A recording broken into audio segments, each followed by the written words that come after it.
Halo pemirsa Pojok Bebas Channel dan pembaca setia pojokbebas.com. Jumpa lagi dengan saya Ardi Fantur di acara Pojok Bebas Ngalor Ngidul. Kali ini kita akan obrolin soal caci sebagai warisan budaya Manggarai Flores NTT. Dengan tema khusus, jangan gali tambang tapi mari kita gali budaya. Bersama saya di studio sudah hadir Pak Donatus Nador sebagai pencinta budaya Manggarai.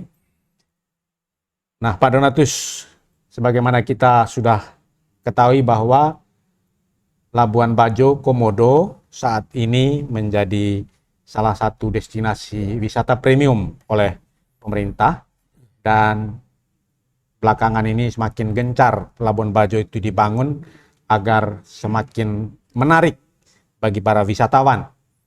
Bagaimana Pak Donatus melihat upaya itu, upaya pemerintah dan juga upaya masyarakat Manggarai, Flores, NTT dalam menggairahkan pariwisata di Manggarai, dan posisi budaya Manggarai itu sendiri khususnya caci sebagai salah satu warisan budaya leluhur kita di tengah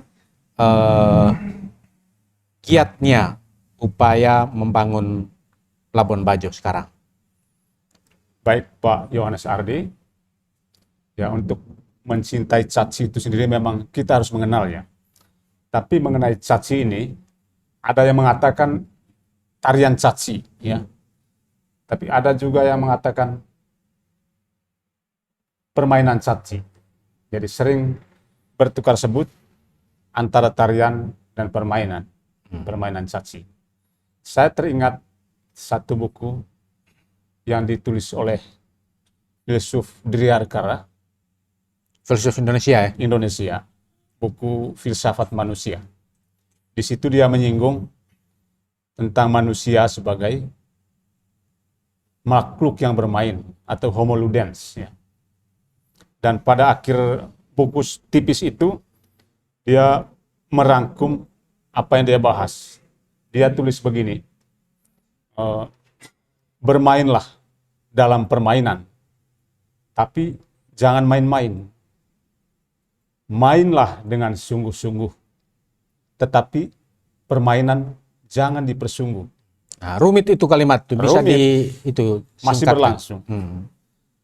Kesungguhan permainan terletak dalam ketidaksungguhannya, sehingga permainan yang dipersungguh tidak sungguh lagi. Bermainlah dengan eros, ya. Asal jangan mau dipermainkan eros. Ya. Bermainlah dengan agon, asal jangan dipermainkan agon. Apa yang mau dikatakan? Barang siapa mempermainkan permainan akan menjadi permainan-permainan. Bermainlah untuk kebahagiaan, tetapi jangan mempermainkan bahagia. Rangkuman ini kalau kita mau lebih ringkas lagi, sebenarnya bisa diringkas bahwa permainan itu sebenarnya terdiri dari dua aspek. Keseriusan dan ketidakseriusan. Ada dua aspek eros dan agon. Aspek eros itu menyangkut kelembutan, cinta, erotis, lemah lembut, ya. Agon dalam permainan itu unsur keperkasaan, heroik, dinamika, keperkasaan untuk menaklukkan perlawanan. Nah, dengan bertolak dari pernyataan Driarkara, kita melihat caci sesungguhnya sebuah permainan. Dengan nilai-nilai tadi itu. Dengan kalimat yang bolak-balik tadi itu, ya. Caci itu sebuah permainan. Saya sendiri sepakat kalau caci sebuah permainan, bukan tarian. Karena di sana ada dua aspek yang kuat, ya. Aspek eros dan agon. Aspek eros dalam permainan caci kita bisa lihat, ya. Dalam penampilan seseorang yang sebenarnya kalau diistilahkan dalam bahasa Manggarai juga ada. Aspek eros dan agon itu dalam istilah Manggarai itu lime dan lomes ya. Lomes itu gaya. Seseorang menampil dengan penuh gaya, sedangkan lime itu ya dia dengan kekuatannya bisa memecut orang sehingga pecut yang dia lontarkan ke lawannya itu kalau kena akan luka. Jadi caci itu ada aspek eros dan agon atau lomes dan lime.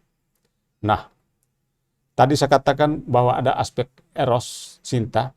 Cinta itu yang membuat si pemain merasa terpikat dengan apa yang dia senangi. Terpikat sehingga melahirkan kreativitas ya. Kreativitas inovasi dia ketika dia sangat mencintai permainan caci itu ya, maka keluarlah kreativitasnya. Dalam bentuk apa itu? Misalnya aksesoris-aksesoris yang ada dalam tubuhnya ketika memainkan permainan caci itu. Mulai dari kepala. Ada, kalau kami di Lembleda, yang di kepala itu panggal namanya. Di sana terbuat dari kulit kerbau yang keras, ya, keras. Kemudian diukir, kemudian dia taruh istilahnya renda-renda, hias, hingga menimbulkan keindahan. Terus ke bawah, ada lagi di lehernya, aksesoris lagi. Terus di belakangnya, dari ekor kuda misalnya namanya ndeki, lalu kemudian dipadukan dengan lipasongke di bawahnya, sehingga kelihatan menarik. Daya pikat itu yang membuat orang senang menonton, orang senang melihat, lomes ya, Atraktif gitu atraktif. ya, secara Dan pemain caci yang benar-benar menghayati permainan itu sangat menghayati, dan itu terlihat dari gayanya tadi, lomesnya, dari suaranya, dari kelongnya ya, menarinya atau goyangannya itu, goyang erotis ya. Tapi kalau hanya gaya tanpa dinamika agon tadi itu monoton, karena itu diperlukan agon ya, kekuatan dia, keperkasaan dia yang dia tunjukkan ketika dia lompat ya, dan melontarkan cambuk itu ke lawan. Terus kemudian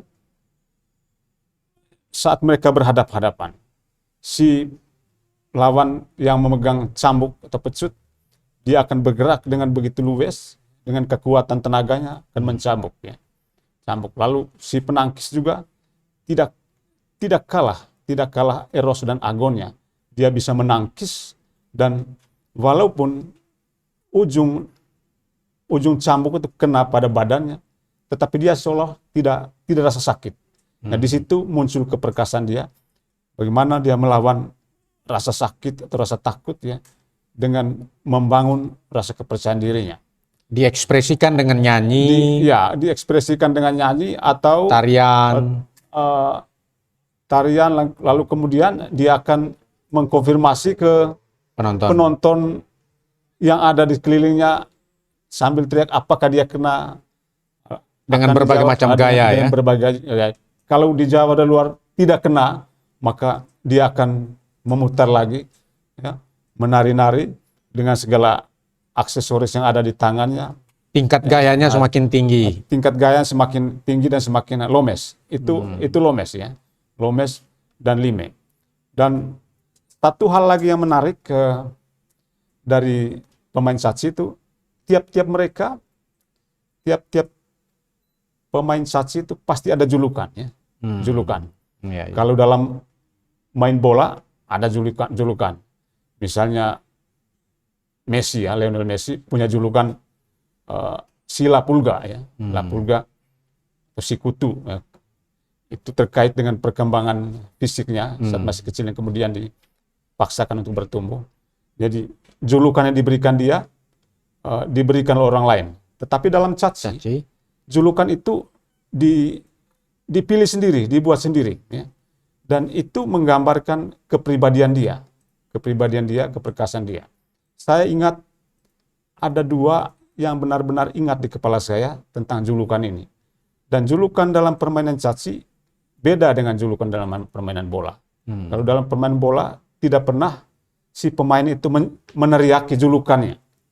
Ya, tapi dalam caci setelah dia dipukul sama lawannya, dia akan memekik julukannya. Saya ingat ada julukan dari sepupu saya dulu, ya. Dia penjulukan itu Sampang Lenggang. Artinya Sampang Lenggang. Saudara Ardi tahu apa itu sampang? sampan, Itu ya. sampan, ya. Lenggang menunjukkan pergerakan dia di tengah air yang tidak stabil, Oleh ombak.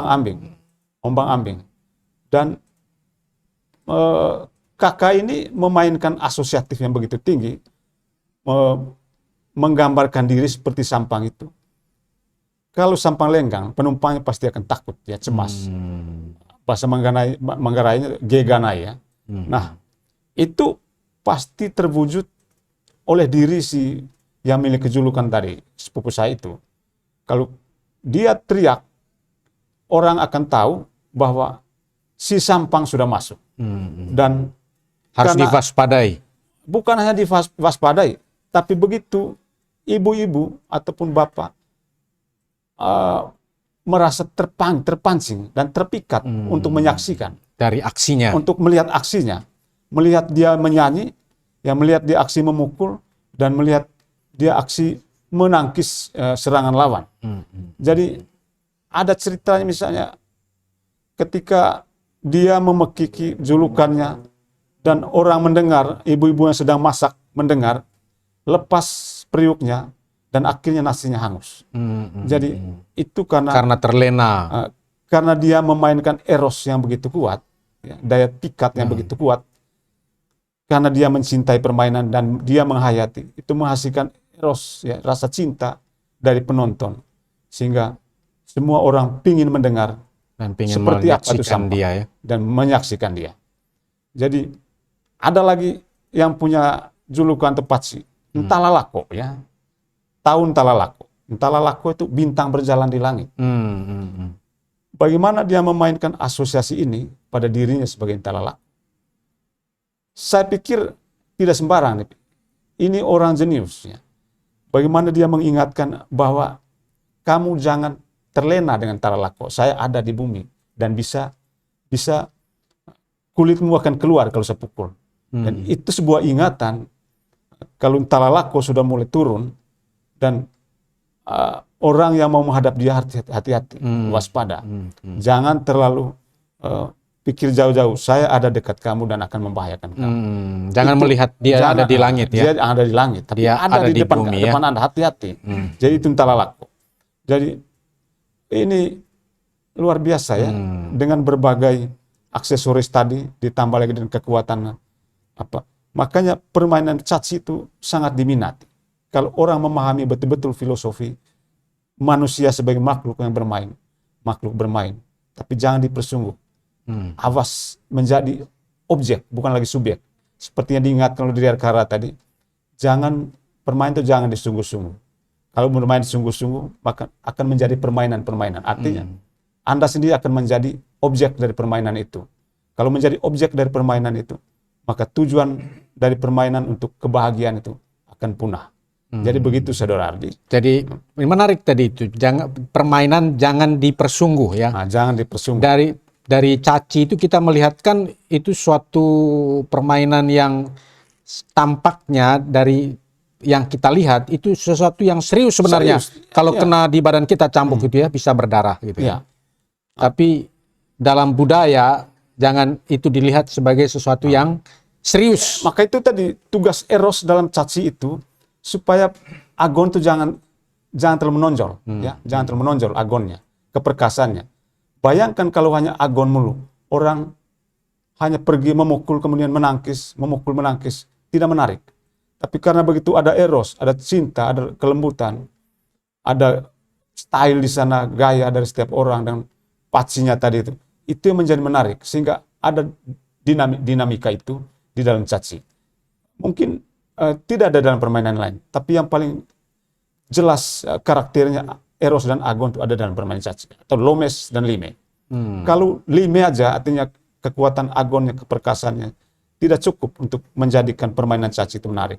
Tapi ketika ada eros tadi itu yang membuat periuk nasi jadi hangus, ya, yang membuat tempat nonton jadi ambruk, ya, yaitu karena dinamika antara keduanya seimbang, antara Eros dan Agon. Nah, Eros itu membuat seseorang mengendalikan diri ya, Mengendalikan mengendalikan nafsunya, egoismenya, mengendalikan nafsunya untuk menghancurkan seseorang ya. Jangan dipersungguh, jangan sampai nanti Anda jadi objek permainan, bukan lagi subjek yang memainkan permainan itu. Apakah Pak Donatus mau mengatakan bahwa budaya caci itu adalah salah satu budaya orang Manggarai untuk menyeimbangkan? Ya, di situ kita bisa melihat nilai bagaimana sportivitas ya, sportivitas dari setiap bermain. Ketika dia mencintai permainan itu, ya, maka dia tidak melihat lagi untuk menaklukkan lawan secara total, tapi dia juga bisa mengimbanginya dengan gaya, dengan permainan yang Eros tadi itu, mengimbangi antara kalau yang ditonjolkan Agon dari keperkasaan, maka akan terjadi perkelahian dalam pertandingan itu.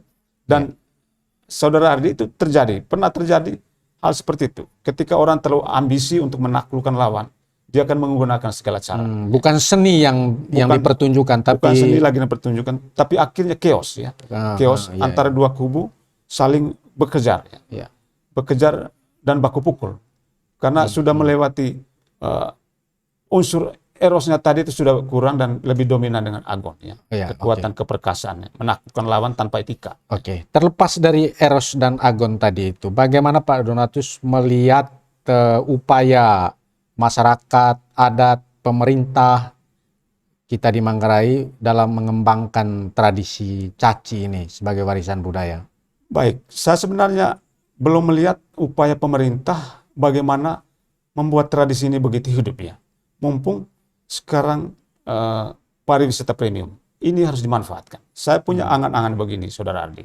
Ya, suatu saat ya seluruh Flores itu menjadi titik permainan caci itu sendiri. Mulai dari Labuan Bajo, ya, Terang, kemudian Lubuk, Dampek, Pantura, Flores, terus ya, sampai ke seluruh Pantura itu sampai ke kemudian kembali ke pantai selatan. Ada titik-titiknya, titik-titik. Dan dibuat festival tahunan, dibuat besar festival tahunan, di mana tempat itu menjadi gaung budaya yang sangat tinggi. Bisa di Riung misalnya atau di Mbai, bisa bergabung dengan adat budaya dari Bajawa dan lain sebagainya. Tapi bahwa itu harus digaungkan secara tahun ya. Tapi untuk sampai ke situ memang harus kita masuk tahap seleksi misalnya. Seleksi pemain-pemain caci yang memang memenuhi syarat tadi ya. Yang Lime dan Lomes ya. Atau Eros dan Agon. Yang pantas menarik, untuk bisa tampil lah. Pantas tuh harus dibuat seleksi. Misalnya kita harus seleksi 100 orang untuk ditempatkan di titik-titiknya. Dan kita seleksi remaja-remaja SMA. Kenapa mereka? Karena mereka yang akan meneruskan budaya itu. Mereka harus disuntik dengan semangat mencintai budaya sendiri. Nah, setelah kita menyeleksi mereka, kemudian diberi reward mereka yang mencapai kualitas Eros dan Agon cukup bagus. Ya. Setelah itu, ini aset untuk disiapkan menggaungkan budaya tadi seluruh Flores itu. Lalu misalnya gongnya itu, launchingnya misalnya kita buat di Senayan. Ya. Buat di Senayan secara besar-besaran, undang seluruh tamu-tamu dari luar negeri, duta besar dan lain sebagainya. Pergi nonton di Senayan. Dan setiap tamu yang masuk kita dandani pakai lipas songke ya. Lipas songke. Mereka bayar masuk karcis begitu besar misalnya. Tapi kita kembaliin dalam bentuk lipas songke. Ini hitung aja misalnya 1.000 penonton misalnya. Sudah laku lipas songkenya. Dan semaraknya di Senayan pasti begitu tinggi.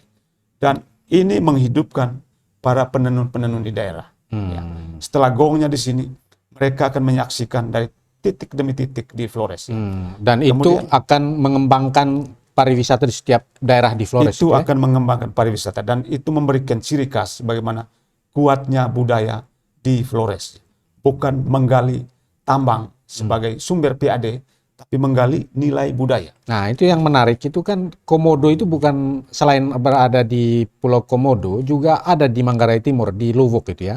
Ya, di Pota. Ya. Tidak jauh dari Lubuk. Ya, dan dengan dipentaskannya caci di sana itu mengarahkan para wisatawan ke daerah timur, ya, itu Manggarai. Kalau kita buat festival setahunan itu sebenarnya mau memerangkap para wisatawan supaya tetap berada di Flores. Dan di tiap titik kita tampilkan orang yang berbeda-beda.